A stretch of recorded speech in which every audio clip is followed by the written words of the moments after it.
Seigneur, pour ce que tu as préparé pour nous en ce jour. Merci, oh Dieu, car ce temps, toi, tu l'as connu depuis l'éternité. Et aujourd'hui, tu le rends possible, Seigneur, pour notre bien, pour notre édification. Précieux Saint-Esprit, fais à ta manière. Fais selon toi, pas selon nous. Parle-nous, instruis-nous, aiguise-nous, façonne-nous. Dans le précieux nom de Jésus, notre Seigneur et Sauveur, nous avons prié. Amen. Bien-aimés, shalom, shalom.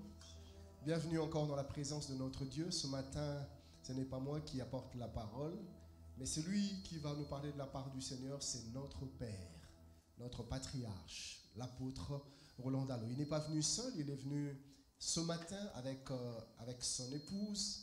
Et je vais demander au caméraman de m'aider à prendre Maman Viviane afin que la communauté, que le peuple du Seigneur puisse la voir. Ça fait longtemps, depuis le confinement, on n'a pas vu son visage.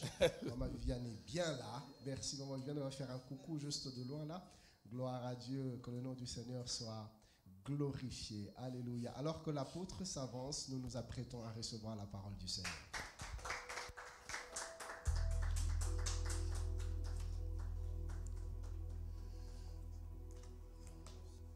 Bonjour à tout le monde, dès là où vous êtes pour suivre ces messages de ces jours. Je voudrais avec mon épouse rendre grâce à Dieu pour le privilège que nous avons de partager la parole de Dieu. Mais aussi dire un très très grand merci au pasteur Ken ainsi qu'à maman Nathalie pour cette occasion qu'il nous donne de partager la parole. Alors si vous avez votre Bible, nous allons rapidement aller dans ce texte qui va nous accompagner durant ces quelques jours, où nous allons partager la parole de Dieu. Actes des Apôtres, chapitre 12.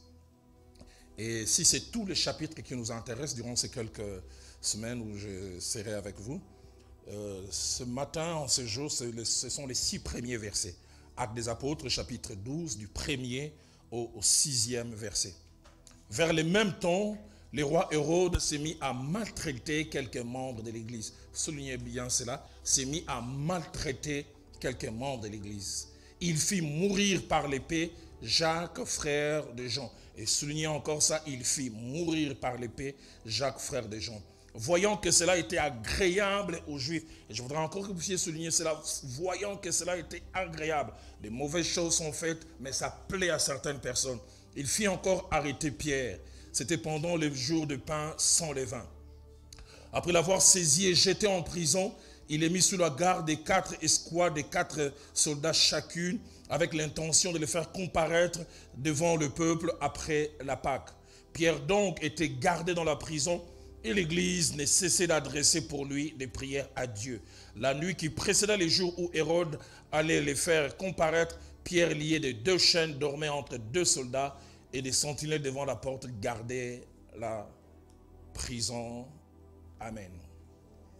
Les leçons d'Actes 12 aux chrétiens d'aujourd'hui.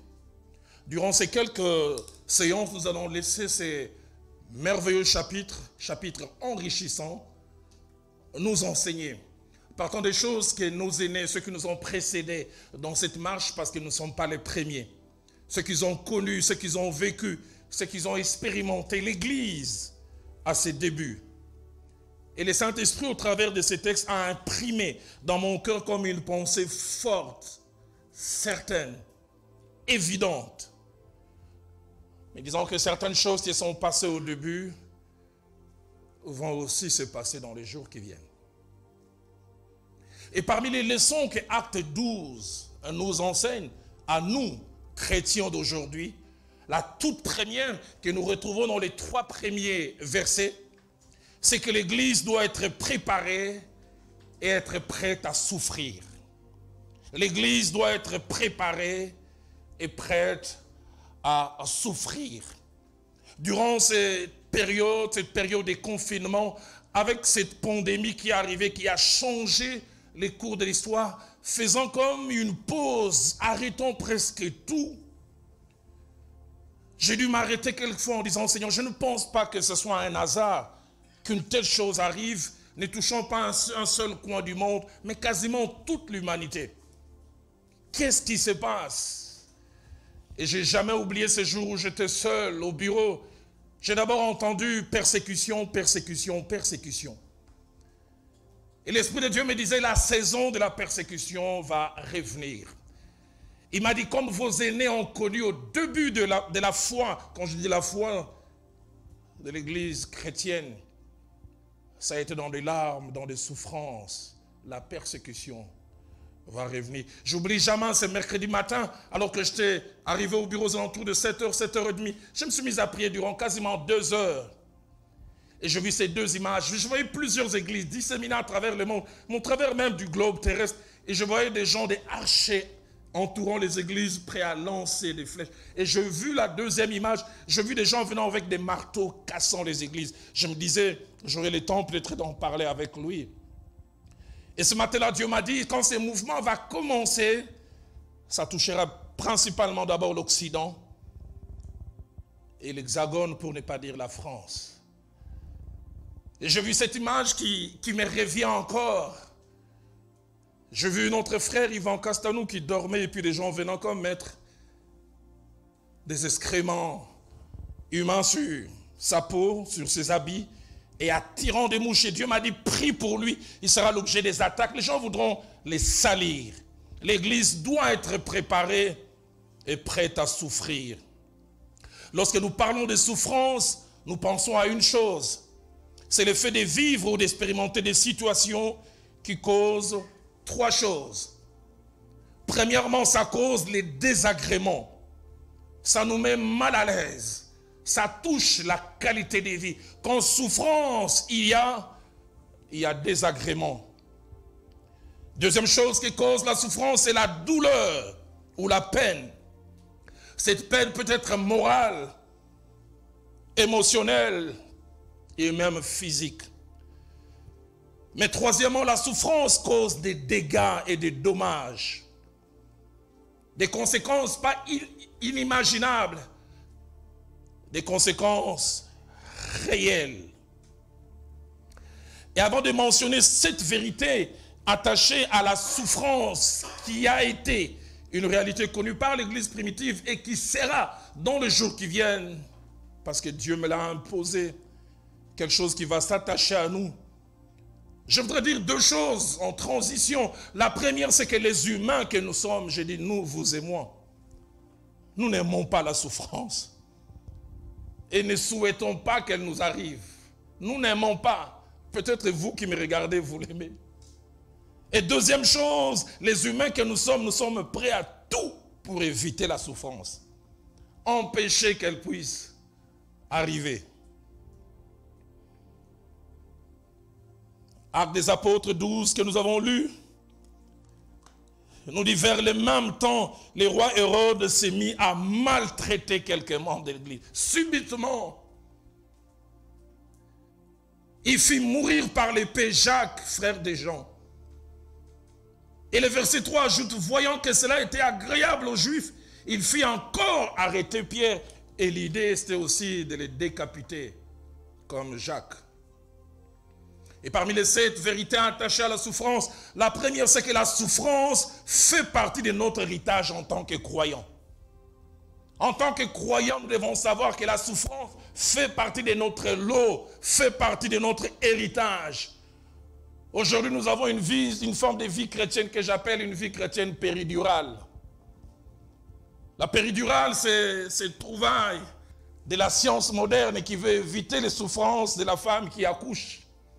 On donne une piqûre, et là, impressionnant. Aujourd'hui, il y a une vie chrétienne péridurale, où on veut mettre la souffrance de côté. Et pourtant, l'apôtre Paul, sous l'inspiration de l'Esprit, a dit dans Philippiens chapitre 1er, verset 29, il vous a été fait grâce par rapport à Christ, non seulement de croire en lui, mais de souffrir pour lui.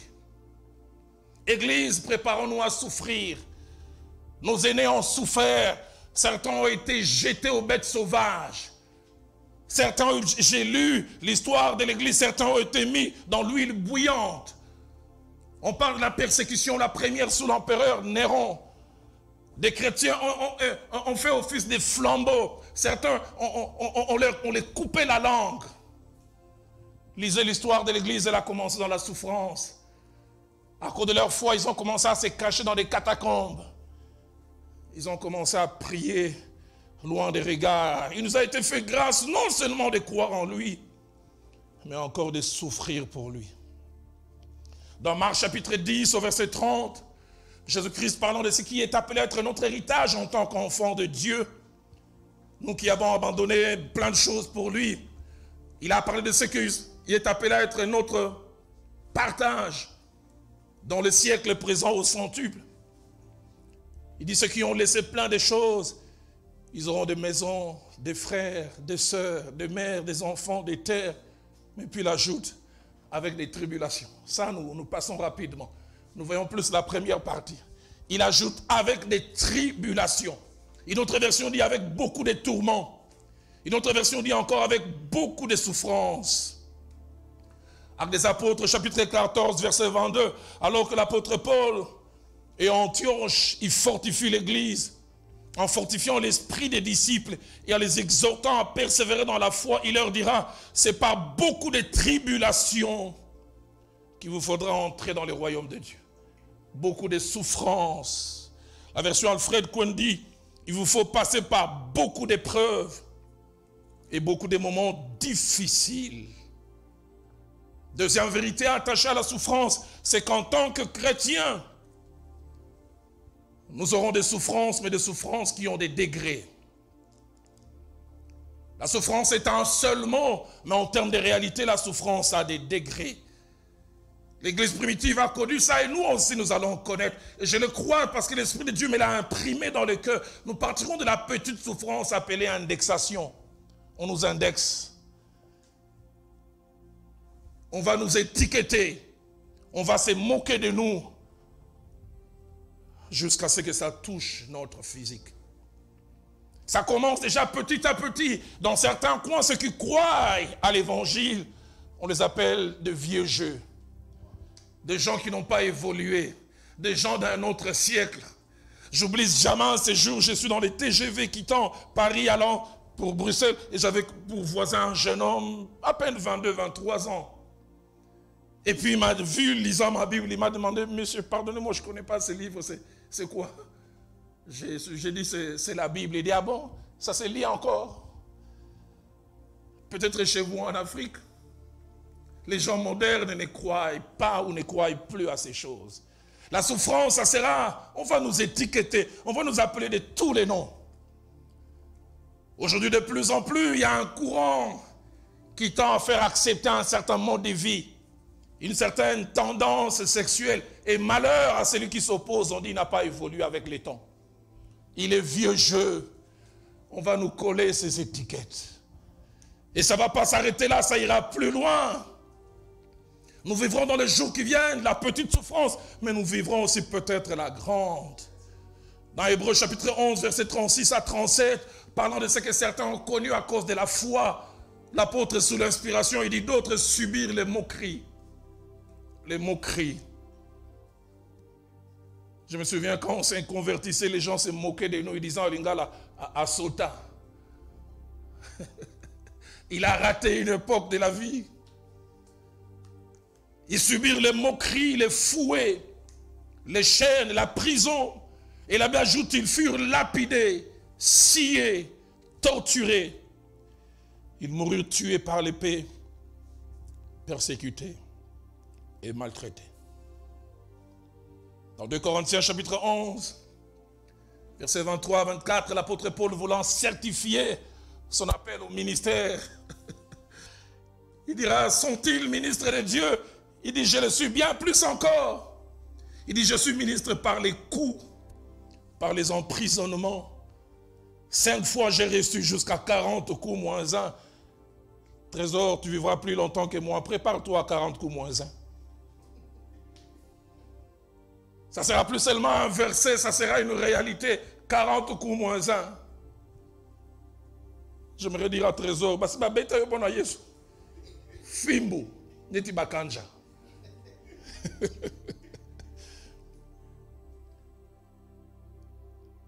Il ajoute encore, 3 fois, j'ai été battu des verges.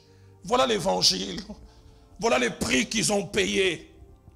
Aujourd'hui, nous avons une vie chrétienne que j'appelle en lingala la vie chrétienne primangundo. Au rabais, discuter. Battu des verges. Il dit, une fois, j'ai été lapidé. Et Paul voulait parler de Actes 14, verset 19. Quand ces jours-là, après avoir prêché, on l'a lapidé. Et la Bible dit, croyant qu'il était mort, on l'a laissé. Ces choses reviennent. Troisième vérité, en tant qu'enfant de Dieu, et surtout Église, nous devons savoir que les souffrances de l'Église, celles qu'elle a connues, et ce qu'elle est appelée à connaître, ces souffrances ont toujours eu 2 acteurs. 2 acteurs. Il y a un acteur principal, mais invisible. Et puis il y a des acteurs visibles, mais ce ne sont que des exécutants. Il y a quelqu'un qui est l'acteur principal et puis il y a des subordonnés. Le principal, c'est lui le metteur en scène. L'adversaire de l'Église. L'adversaire de la foi que la Bible appelle les diables. Je suis étonné quand dans Apocalypse chapitre 2 au verset 10, le Seigneur parlant à l'Église d'Éphèse lui dira cette parole étrange. Ne crains point ce que tu vas souffrir. Et il ajoute, voici, les diables jettera quelques-uns de vous en prison. Les diables. Est-ce qu'ont-ils vu les diables lui-même avec ses cornes venir prendre? Il dit, ce sont des gens qui vont travailler, mais l'acteur derrière, c'est les diables. Quand vous verrez certains lobbies s'élever, non, il ne faut pas faire ceci, il ne faut pas... C'est le diable qui est derrière. Une fois, j'étais en Amérique du Nord, dans une ville au Canada, et j'étais triste. J'allais prêcher ailleurs et j'ai passé devant une église et puis j'ai vu un ruban arc-en-ciel. Ceux qui vont souvent en Occident savent. Quand on voyait ces rubans arc-en-ciel, ça veut dire que cette église accepte ces tendances sexuelles. Et l'on m'a dit, on a proposé beaucoup d'argent à plusieurs églises en disant, on ne donnera de l'aide qu'à celles qui acceptent. Et l'ami a dit combien nous trimons pour payer certains frais. Mais ce sont des gens qui ont plein. Ces gens, ils sont minoritaires, mais ils ont des lobbies forts. Ils contrôlent les médias, ils contrôlent Hollywood, ils contrôlent. Non seulement qu'ils sont forts, mais ils deviendront encore de plus en plus forts. Mais comme je l'ai dit, ce ne sont que des acteurs visibles. Les vrais metteurs en scène, c'est l'ennemi de l'Église. Acte 8 au verset 13, parlant de la persécution, la souffrance connue par l'Église primitive, on voyait un acteur qui plus tard est devenu apôtre. L'abbé dit, Saul, de son côté, ravageait l'Église. Pénétré dans les maisons, il en arrachait hommes et femmes. En les jetant en prison, on voyait Saul de Tarse, mais derrière Saul de Tarse, il y avait un acteur. C'est comme on dit, un puppet.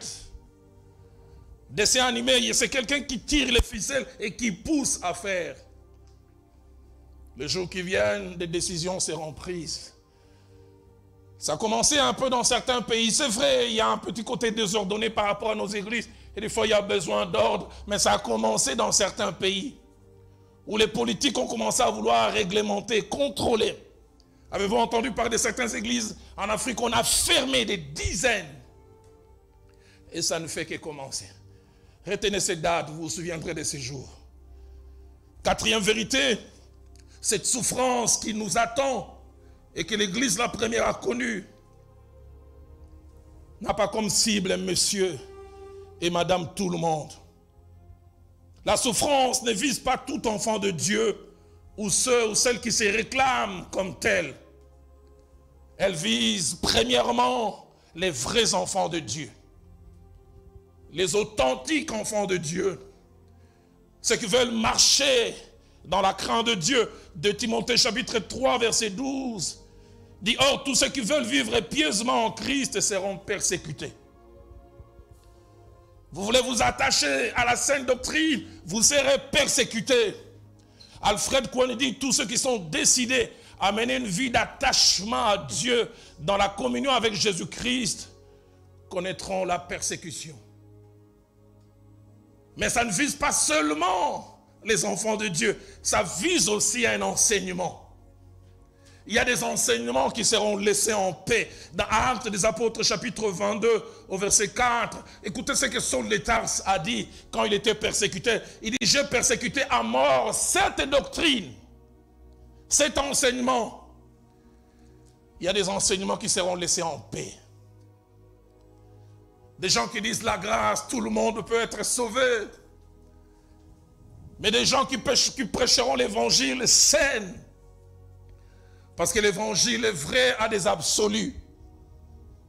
Tu ne feras pas ceci.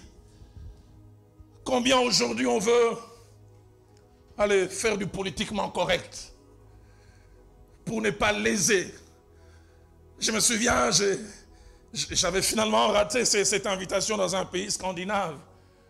Mais juste avant que je ne vienne, c'est un ami qui m'avait mis en contact avec ce pasteur et ce pasteur m'appelle, il dit, Roland, quand tu viens, ne prêche pas l'évangile de l'Afrique. Ne parle pas du péché. Il faut simplement dire, il faut aimer Dieu en aimant les fleurs. Aimer Dieu en aimant la nature. Ne touche pas les péchés. Et ils me disent, si tu veux rentrer, retrouver femme et enfant, après ce genre de choses. Si tu touches les péchés, tu resteras ici plusieurs années. Aujourd'hui, des choses que la Bible réprouve. Mais dans certaines constitutions, code pénal, c'est érigé en infraction. Homophobie. Et des phobies, il y en aura plusieurs. Et on sera appelé à dire que dire et que ne pas dire. Pasteur Ken, j'ai 56 ans et ma tête avec l'absence de cheveux et cette érosion montre que les années de force devant moi, il y a des années de force, il y en a plus derrière que devant. Je suis content de ne pas être toi. Tu as encore une quarantaine d'années de prédication. Qu'est-ce qui sera prêché? Paul dit, j'ai persécuté à mort cette doctrine, cet enseignement. Il y avait plusieurs enseignements laissés en paix, mais cet enseignement-là, qui parle de l'abandon des œuvres mortes, qui parle de l'attachement à Christ.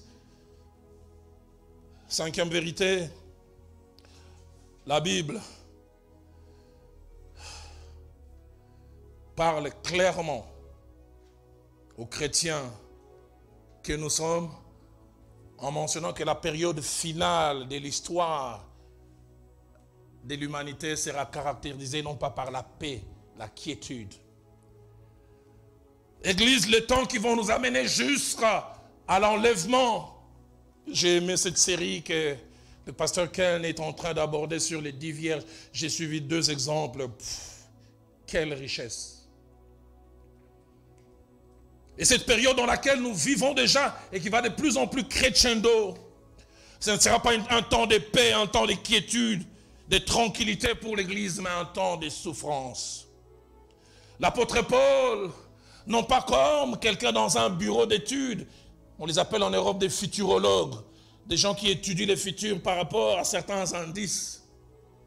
Il y en a plusieurs, il y a Jacques Attali et les autres qui peuvent dire dans 20 ans, voilà dans 30 ans. Non, l'apôtre Paul, ce n'était pas un futurologue, c'était un prophète. Saisi par l'Esprit de Dieu. Il est dans 2 Timothée chapitre 3 verset 1. Il dit, sachez que dans les derniers jours, vous aurez des temps difficiles. Il ne parle pas d'une opinion, il est possible que les temps soient difficiles. Peut-être, il dit, sachez. En grec, c'est une affirmation. Ça sera des jours difficiles.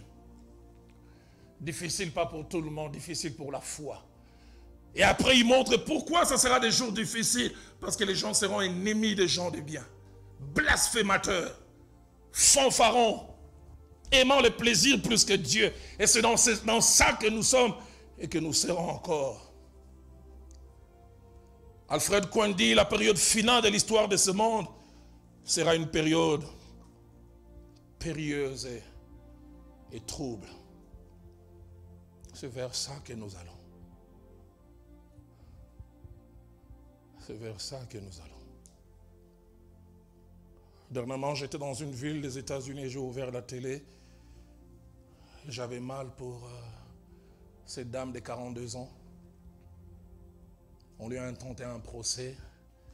Elle était officier de l'état civil et l'état dans lequel elle était avait accepté le mariage d'un certain type. Et il a été choisi pour célébrer ce mariage. Et cette personne a refusé. Et ces personnes se sont senties méprisées. Ils l'ont emmenée en justice. Elle s'est battue, mais elle a été condamnée. Parce que la loi était du côté des impies. C'est vers ça que nous allons. Où des comportements marginaux autrefois, réprouvés, seront tolérés, seront acceptés. Et qu'allons-nous faire? Qu'allons-nous dire? Matthieu 24, verset 9, parlant aux disciples, il leur dira, il voulait parler de notre temps, alors on vous livrera au tourment, l'on vous fera mourir, vous serez haïs de toutes les nations à cause de mon nom. Haïs. Il ajoute même au verset 10, alors plusieurs succomberont et ils se trahiront, se haïront les uns les autres. Sixième vérité attachée à la souffrance, c'est que nous devons savoir que nous ne sommes pas les premiers à souffrir. Nous ne sommes pas les premiers à être maltraités. L'apôtre Paul, parlant à son fils dans la foi, dira dans 2 Timothée chapitre 3, verset 10 à 11, « Tu as été témoin de mes persécutions. Tu as vu comment on m'a persécuté. Mes souffrances. » Il dit encore à Timothée, « À quelle souffrance n'ai-je pas été exposé? À Antioche, à Icône, à Lystre. » La version Alfred Cohen dit, « Tu as été témoin des persécutions et des souffrances que j'ai endurées à Antioche, à Iconium, à Lystre. Quelle attaque, en effet, n'ai-je pas eu à supporter? J'ai eu mal.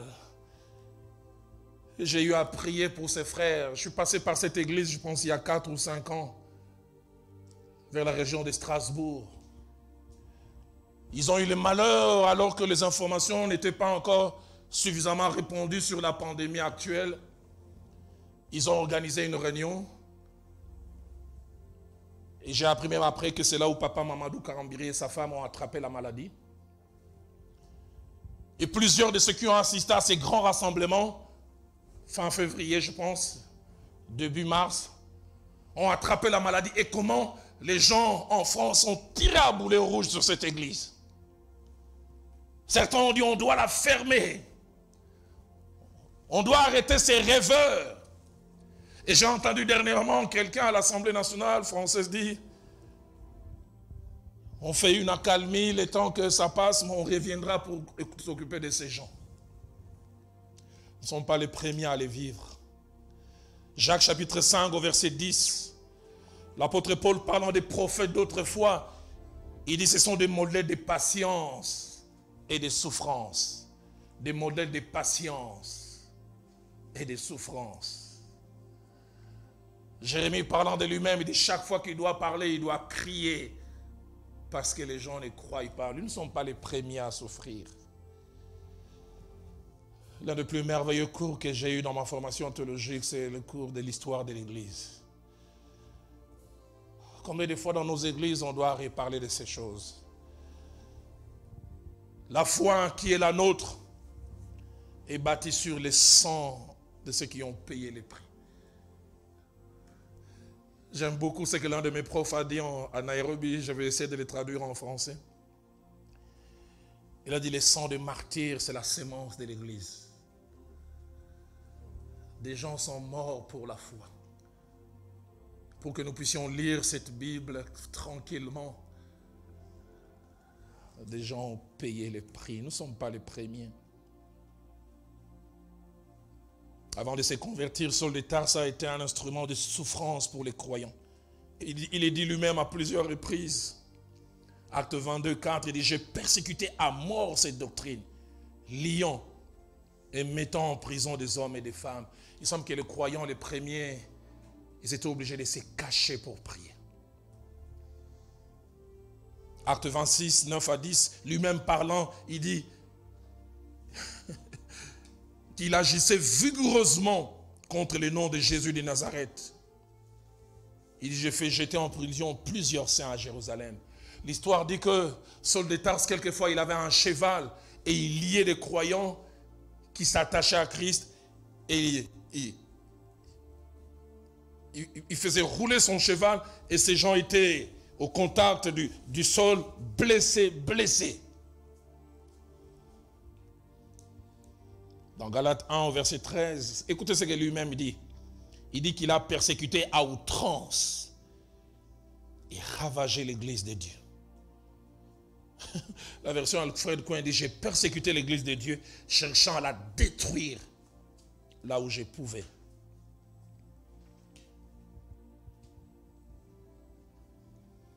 Ah, Seigneur, aide-nous.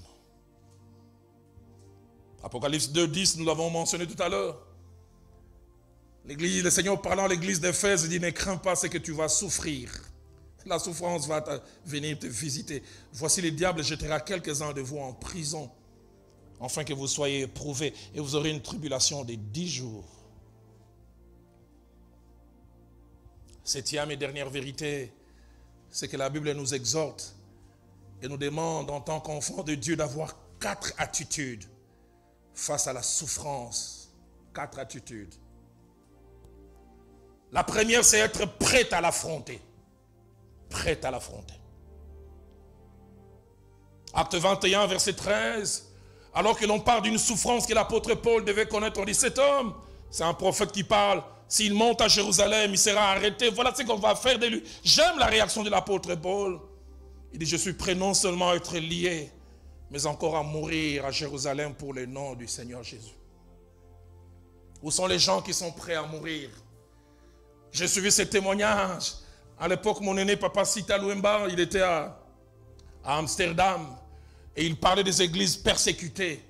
Et j'ai lu ces témoignages que plus tard, j'ai suivi sous forme de documentaires.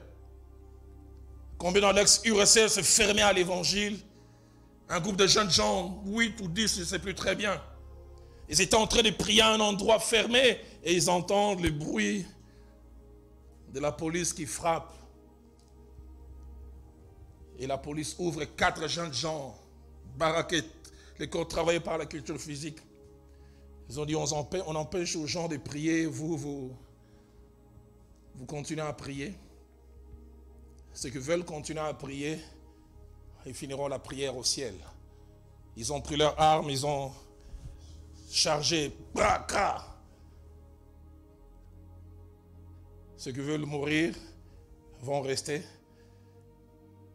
10 secondes après, parmi les 4 qui étaient, les 8, 4 se sont levés. En partant, ils ont dit aux autres, même si nous partons, nous l'aimons. Dieu regarde au cœur. Même si nous partons, nous l'aimons. Et ils sont restés 4. Les 4 jeunes gens encore chargés disent, vous restez. 2 se sont levés, ils sont partis, ils ont dit, vous n'êtes pas meilleurs que nous. Et les 2 autres ont dit, tuez-nous si vous voulez nous tuer. Alors qu'ils s'attendaient à mourir, ils ont vu les 4 jeunes policiers déposer leurs armes. L'un d'eux est allé regarder vers la porte. Ils ont ouvert leur costume, ils ont fait sortir des Bibles et dit, nous aussi nous sommes enfants de Dieu. Mais nous voulions prier avec des vrais enfants de Dieu. Être prêt à cela. Préparons-nous à cela. Préparons-nous à cela. Deuxième attitude que nous devons avoir devant la souffrance, n'est pas avoir peur de la souffrance. Quels que soient les degrés. Parce que celui qui est en nous, la Bible l'appelle habitué à la souffrance. Homme de douleur. Il a connu cela, il peut nous aider. Dans Apocalypse 2, verset 10, quand le Seigneur parle à l'église d'Éphèse, il dit, ne crains pas ce que tu vas souffrir. Église, ne crains pas. Elle va arriver, je ne sais quel degré, mais ne crains pas. Troisième attitude vis-à-vis de la souffrance, c'est la regarder comme un sujet de joie. Un sujet de joie. Un sujet de joie. Dans Jacques chapitre 1er verset 2, il dit, mes frères, regardez comme un sujet de joie complète les diverses épreuves auxquelles vous êtes exposés. Sujet de joie. Réjouissez-vous. Quoi qu'il arrive, l'apôtre Paul a dit, je viens compléter les souffrances de Christ. Quatrième et dernière attitude face à la souffrance, c'est savoir garder et conserver la foi quoi qu'il arrive. Car cette souffrance a comme rôle d'éroder, d'étioler, de détruire notre foi, la secouer et même nous la voler. Dans Apocalypse chapitre 2, verset 13, le Seigneur vantant cette église qui a eu à souffrir, dit cette parole, j'aime. Il dit, tu as retenu mon nom et tu n'as pas renié ma foi, même au jour d'Antipas, mon témoin fidèle qui a été mis à mort chez vous. On raconte l'histoire de cet homme, l'un des pères de l'église. On veut l'amener pour les décapiter. On lui te donne la possibilité d'allonger tes jours. Régner Christ. Il dit, comment régnerai-je celui qui a été fidèle avec moi toute la vie? Amenez-moi là où vous voulez. Acte 12, 1 à 3, nous montre en 5 temps comment l'église primitive a connu cette réalité. Premièrement, elle a connu subitement, sans explication, un homme, Hérode. Non pas en réalité Hérode l'ancien, mais Hérode Agrippa, fils d'Hérode, qui est mentionné dans Matthieu chapitre 2, versets 2 à 18. C'est lui qui s'élève et qui fait souffrir l'église. Hérode s'est mis à maltraiter subitement. Souffrance pas annoncée par la météo. Souffrance qu'on ne voit pas venir. Souffrance sans explication. Hérode s'élève un jour, il dit, je vais leur faire mal. Les mots utilisés là, à maltraiter quelqu'un membre de l'église, c'est le mot aussi qui peut être traduit par opprimer, affliger, faire mal. Mais j'ai aimé une traduction, c'est aigrir. Église, préparons-nous à cela. Deuxièmement, quand cette souffrance commence dans Acte 12, on n'est choisi pas n'importe qui. La fin du verset premier dit, il s'est mis à maltraiter quelques membres de l'église. L'original veut dire quelques piliers de l'église. Les gens qui sont en tête, c'est pourquoi prions pour nos leaders. Francophonie, priez pour Castanou. Il s'est mis à maltraiter quelques membres de l'église. La version d'Arbi dit, il s'est mis à mettre la main sur ceux de l'Assemblée de Jérusalem pour les maltraiter. Attaque ciblée. Matthieu 26, 31 nous montre que c'est le diable qui est un stratège. Il sait. Jésus leur dit, voilà ce qui va arriver. Je frapperai les bergers et les brebis du troupeau seront dispersées. Prions pour Pasteur Ken, prions pour les pasteurs. Les diables veulent les attaquer, veulent les toucher. Troisième chose dans ce texte d'Acte 12, c'est qu'au-delà de la seule maltraitance, oppression, affliction, ou simplement faire mal, finalement des vies sont visées. Au départ, c'est seulement la maltraitance. Mais puis le verset 2 dit, il fit mourir par l'épée Jacques. Le mot faire mourir par l'épée veut dire décapiter. On l'a tué violemment. L'église a retrouvé le corps de Jacques sans vie. L'objectif, c'était faire peur. L'objectif, c'était, voilà ce qui va arriver. Mon père m'a relaté l'histoire. Ceux qui sont nés hier et avant-hier ne savent pas. président Mobutu accède au pouvoir dans des circonstances pas faciles. Et il sentait que son pouvoir était fragile. Mon père venait d'arriver à Léopoldville, ça faisait 2 ans et demi. Il me dit, tous les enseignants, tous les fonctionnaires ont été invités là où il y a aujourd'hui les stades des martyrs. C'était la pendaison des Anani, Kimba et les autres, pendus.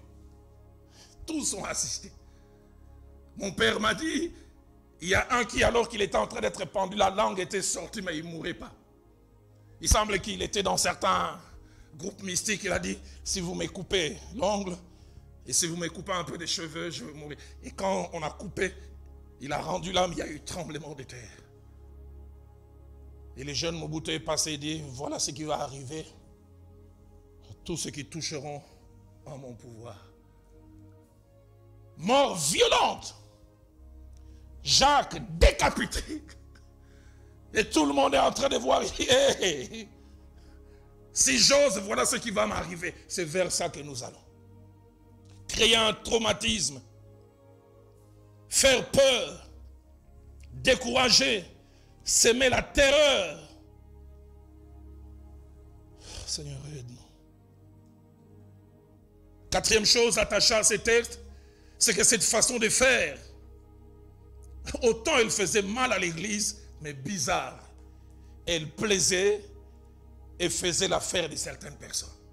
Étonnant, la Bible dit, au verset 2, il fit mourir par l'épée Jacques, frère de Jean. Et écoutez le verset 3, voyant que cela était agréable aux Juifs, Bazoui, Betabangolissus. Ces choses, quand ça va arriver, ça va plaire à certains. Certains qui sont dans des groupes mystico, philosophico.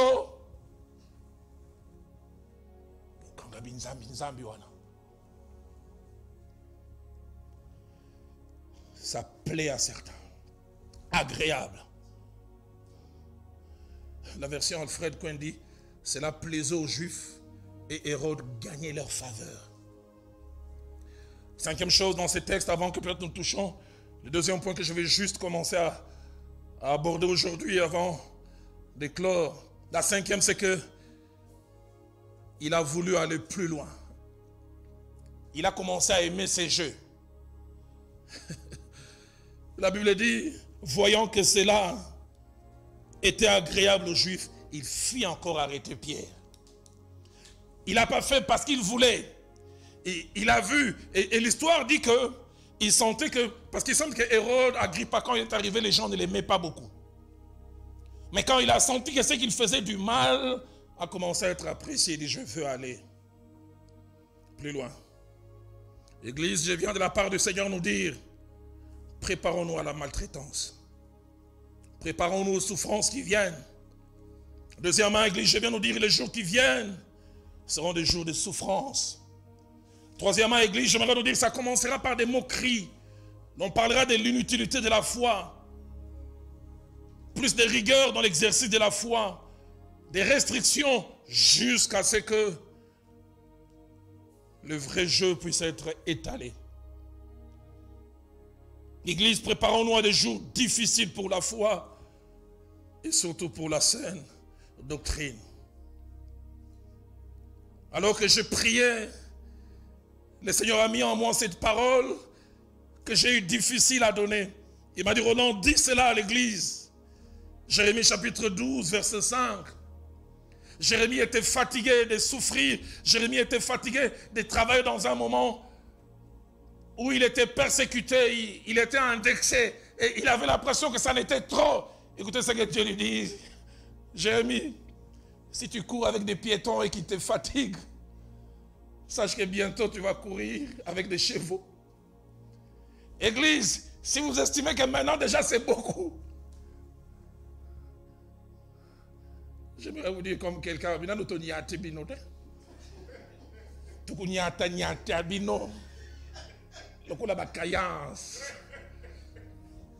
vous appelez ça souffrance? Ça c'est rien.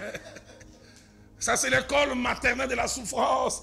Dieu dit, si vous courez avec des piétons qu'ils vous fatiguent, comment pourriez-vous courir avec des chevaux. Je vais juste introduire la deuxième chose que ces merveilleux passages Acte 12 nous enseignent. Je pense que j'irai plus loin la séance prochaine.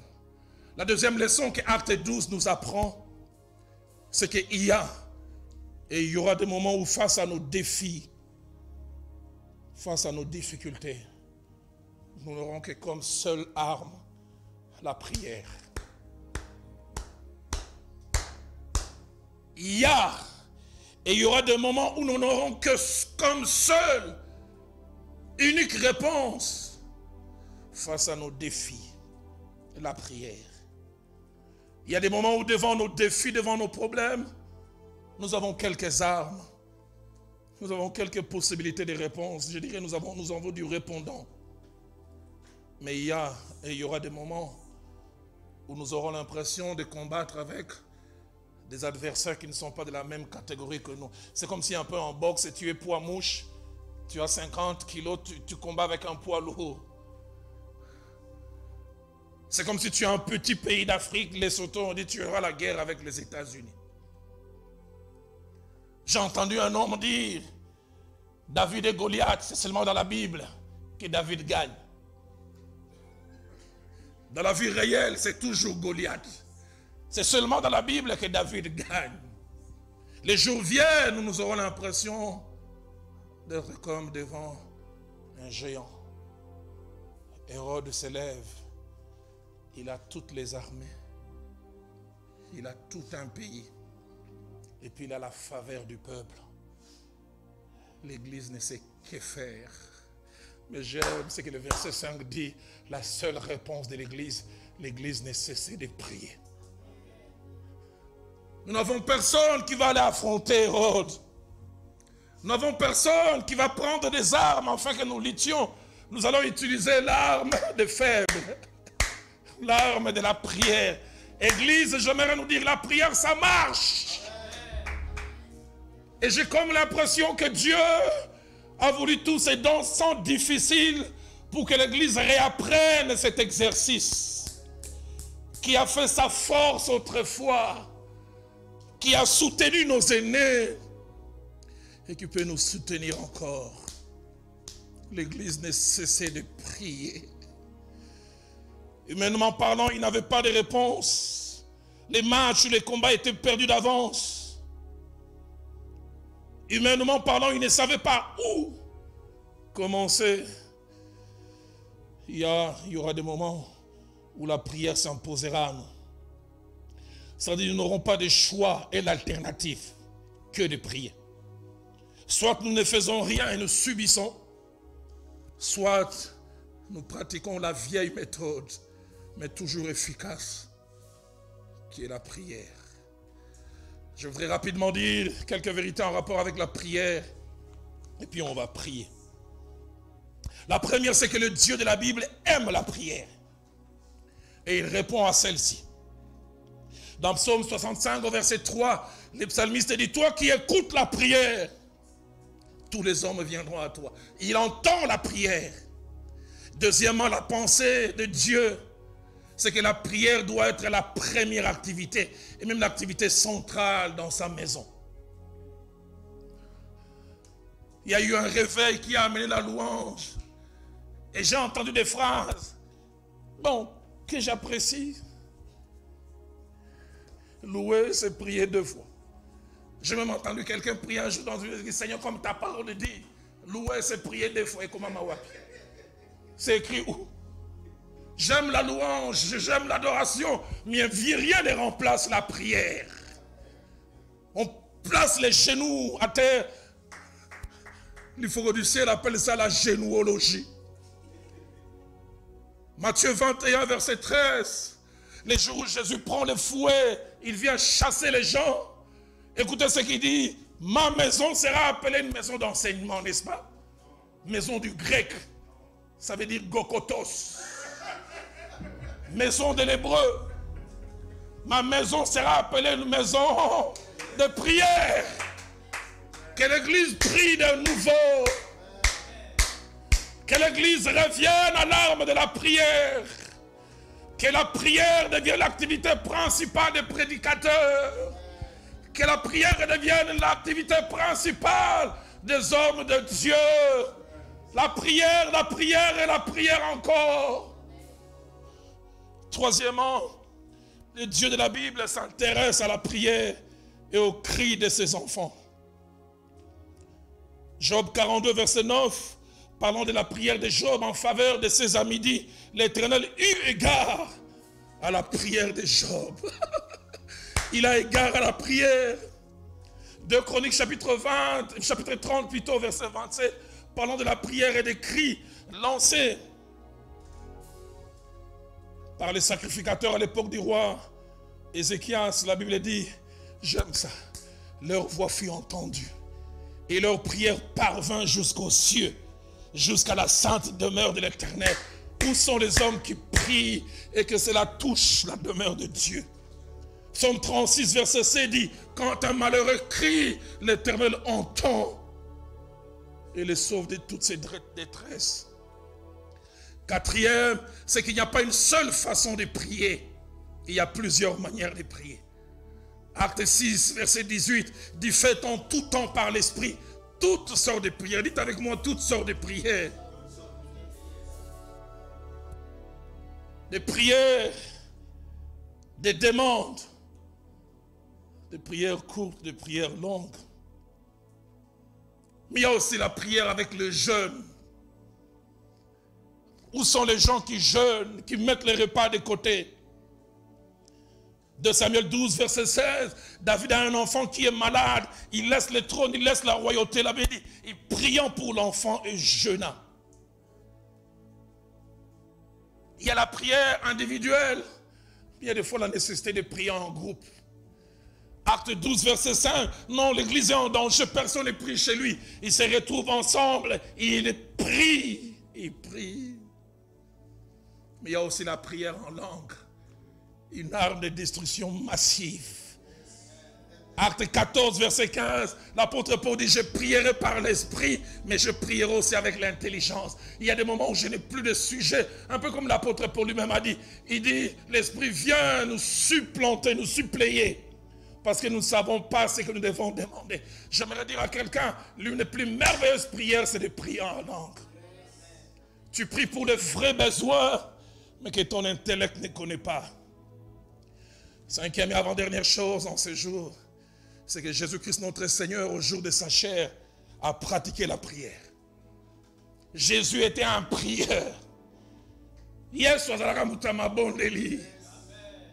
Marc 1,35, vers le matin, pendant qu'il faisait encore très sombre, il se leva, il sortit pour aller dans un lieu où il pria. Un pasteur de Zambia, là, moi, il n'a pas 4h30. Gonga pongue comme un lengi. Bah, tu vas mesurer à 2 mètres, bah, comme à 1,20 m. Par goumami. Jésus dit, je vais aller prier. Jésus priait au moment de prendre des grandes décisions. Luc 6, verset 12. Il doit choisir 12 parmi plus de 120 qui les suivent. J'aime ce que ma Bible dit. En ces temps-là, Jésus s'est rendu sur la montagne pour prier. Et ma Bible dit, il passa toute la nuit devant les défis de prier. Luc 22, verset 39 à 45. Bientôt, il doit aller à Golgotha. Il doit affronter la croix. Il se met à prier. J'aime ce que le verset 44 dit. Étant en agonie, il pria plus instamment. Et sa sueur devint comme des grumeaux de sang qui tombaient à terre. Et Hébreux 5, verset 7, le résume mis en disant, c'est lui qui, dans les jours de sa chair, ayant présenté avec des grands cris et avec larmes, des prières et des supplications. J'aurais voulu entendre les cris de Jésus. Tata! Il a prié. Sixième et dernière chose, et je termine. La prière, avant de changer nos problèmes et nos situations, nous change d'abord nous-mêmes. Avant de s'occuper de nos problèmes, de nos situations, elle nous change d'abord nous-mêmes.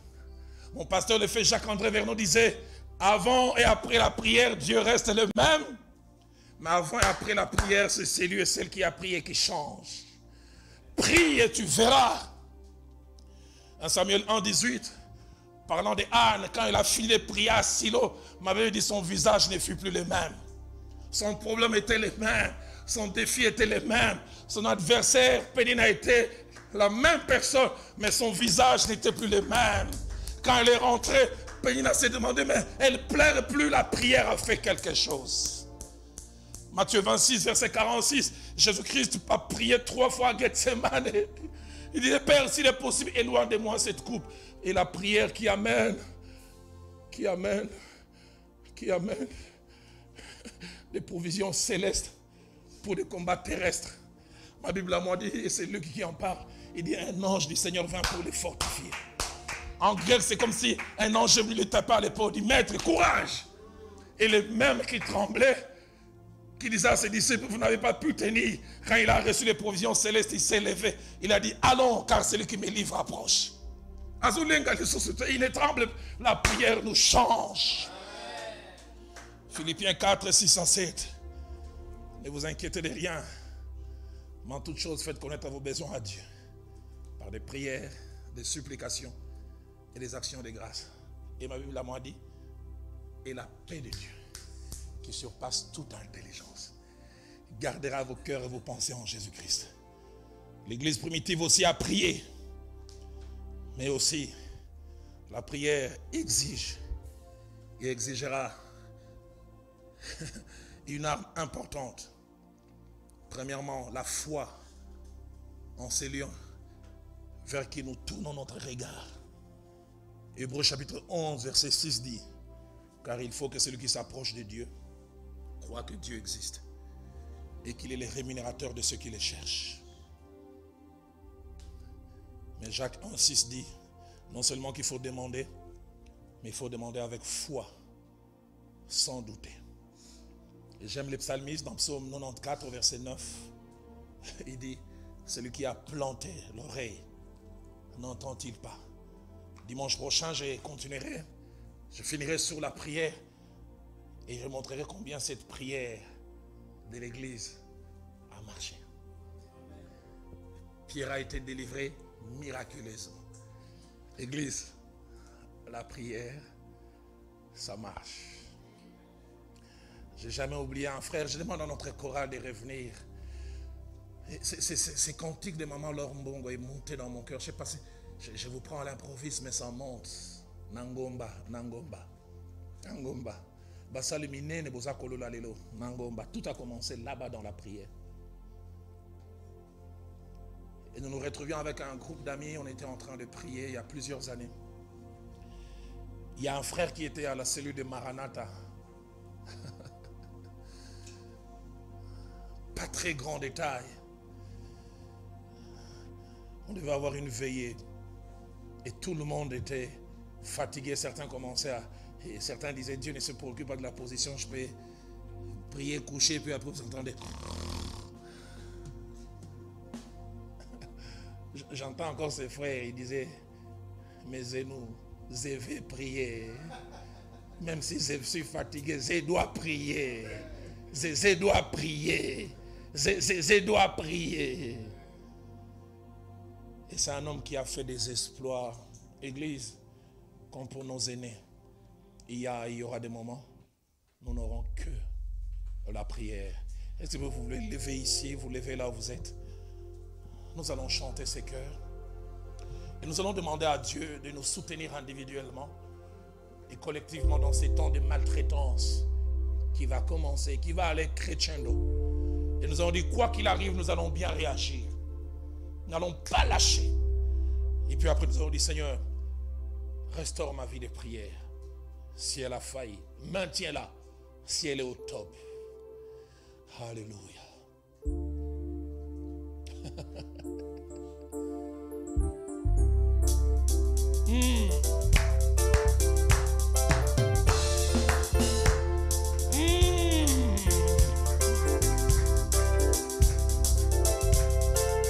Chandorobo sekendoshi.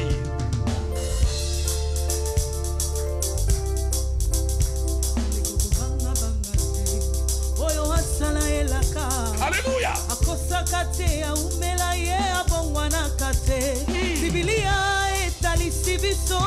Que sa renommée s'est accrue à cause de l'accomplissement de ses promesses. Alléluia. Oh. Alléluia. Oh, oh, oh, oh, oh. Naebi soki pasi eleki ebomaka emoniseli ndenge komelaki bayekoli na nzela emai. Hey. Mais si tu crois, tu verras la gloire de Dieu. Église, tu verras cette gloire.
Bien-aimé, là où tu es, je voudrais que tu élèves la voix. Oh, c'est le moment maintenant. Nous ne voulons pas prier en demandant à Dieu d'éloigner ses souffrances. Nous voulons prier en lui disant, Seigneur, donne-nous d'être prêts à souffrir. Quoi qu'il arrive. Donne-nous d'affronter ces souffrances. Bien-aimé, élève la voix. Élève la voix et quoi qu'il arrive, nous voulons tenir ferme. Quoi qu'il arrive, nous voulons garder l'assurance. Nous voulons persévérer. Nous voulons garder la foi.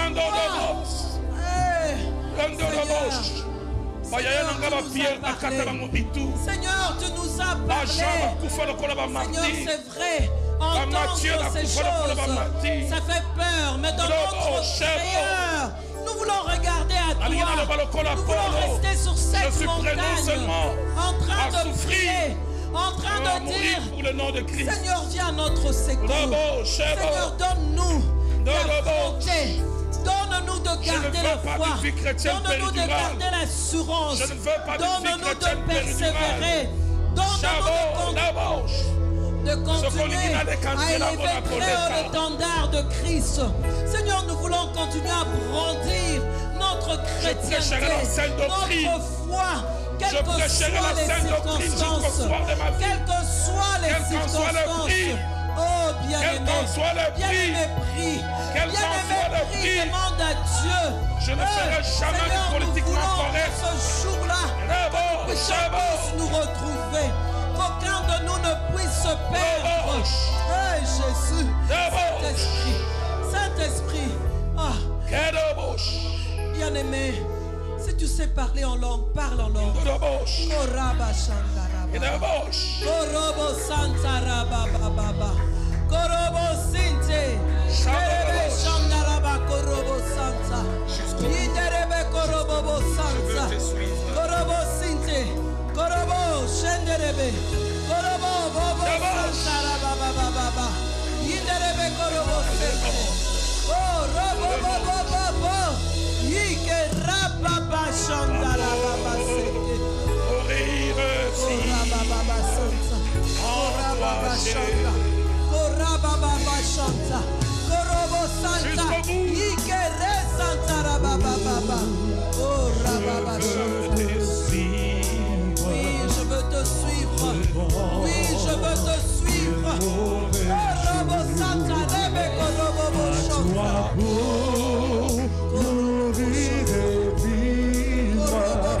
À toi, Jésus. Bien-aimé, c'est très fort dans mon cœur. Nous allons prier pour le pasteur Yvan Castano. Église, élevons la voix. Prions pour lui, que Dieu l'aide à garder l'assurance, à aller de l'avant, à persévérer. Prions pour lui, prions pour sa femme, prions pour son église, pour les membres de son église locale. Prions pour ses enfants. C'est pas facile. Tu es en train de l'élever comme un flambeau dans la francophonie. Seigneur, il est en train de faire des exploits. Le diable veut faire taire cette voix. Le diable veut faire taire cette voix. À cause de toute la corruption qu'il y a en France. À cause des loges. À cause des loges. Garde Yvan. Garde Yvan. Donne-lui d'affronter. Garde Yvan. Donne-lui de tenir ferme. Quoi qu'il arrive. Donne-lui de tenir ferme. Donne-lui de tenir ferme. Oh, Rabba Shanda Rabba Baba. Oh, Robo Santa. Yeko Robo Sinte. Oh, Robo Shanda Rabba Baba. Merci pour Dieu éternel de gloire. Merci pour lui. Oh, Rabba Shanda Rabba Baba.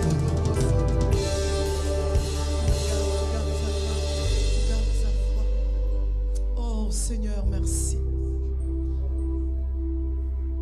Nous allons chanter ces chants comme une confession. Atanga moko nakulanda Yesu. Atanga moko nakulanda. Même si je dois être seul. Atanga moko nakulanda Yesu. Laina la pindai nakosonga nasima atanga imoko Alléluia Jésus atanga imoko nakolanda Yesu atanga imoko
fidèles à toi. Quoi qu'il arrive. Les temps sont mauvais. Et ils laisseront encore plus. Nous voulons rester fidèles à toi. Nous voulons nous accrocher. Merci. Merci parce que tu es là. Tu es là.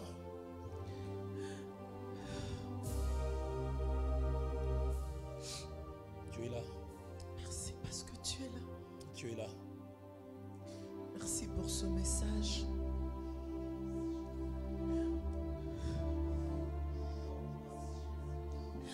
Seigneur, toutes ces personnes qui ont suivi, qui vont suivre, merci de prendre chacun d'eux en charge. Seigneur, que nos pensées ne s'éparpillent pas. Tout au long de cette semaine, aide-nous à être concentrés, que nous puissions rester focus sur ce que nous venons d'apprendre. Des vierges sages. Oui, Seigneur, comme des vierges sages. Nous voulons garder notre huile. Garder notre huile, quoi qu'il arrive. Aide-nous à veiller. Et nous bénissons cette semaine. La bénissons. Au nom de Jésus. Amen.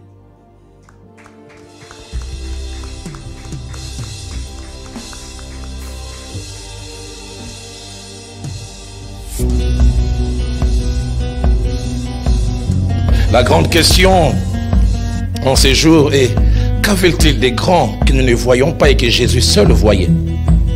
Sur base de quels critères Jésus a-t-il déclaré que Jean était grand? La grandeur selon ce que l'on est, pas ce que l'on fait, pas ce que l'on a, pas l'influence, mais la grandeur selon l'être. Qui êtes-vous?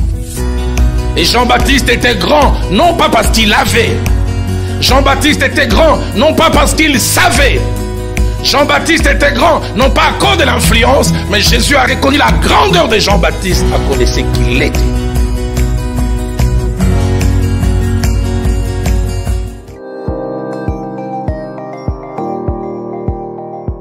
Bien-aimé, shalom. Si vous souhaitez donner votre dîme, offrande, prémisse ou toute autre donation via M-Pesa, voici la démarche à suivre. Composez le étoile 1122 dièse pour accéder au menu M-Pesa. Sélectionnez le compte de votre opération, dollar ou franc congolais. Choisissez l'option 5 pour accéder au menu Mes paiements. Puis, choisissez 3 pour accéder au menu Dons. Saisissez le numéro 08 547 pour effectuer la transaction. Insérez le montant de votre donation. Vous aurez ensuite la possibilité de préciser le motif de votre donation en inscrivant par exemple offrande, dîme ou prémisse. Enfin, insérez votre code secret M-Pesa, puis validez l'opération en tapant l'option 1. Une fois fait, vous recevrez un message de confirmation de votre transaction. Si vous souhaitez donner votre dîme, offrande, prémisse ou toute autre donation via Airtel Money, voici la démarche à suivre. Composez le étoile 501 dièse pour accéder au menu Airtel Money. Sélectionnez le compte de votre opération, dollar ou franc congolais. Choisissez l'option 3 pour accéder au menu Mes paiements. Puis, choisissez l'option 1, Payer facture. Saisissez le numéro 0100 pour effectuer la transaction. Insérez le montant de votre donation. Vous aurez ensuite la possibilité de préciser le motif de votre donation en inscrivant par exemple offrande, dîme ou prémisse. Enfin, insérez votre code secret Airtel Money. Puis, validez l'opération. Vous recevrez un message de confirmation de votre transaction. Dieu vous bénisse et vous protège. Restez chez vous. c'est l'Église qui vient vers vous.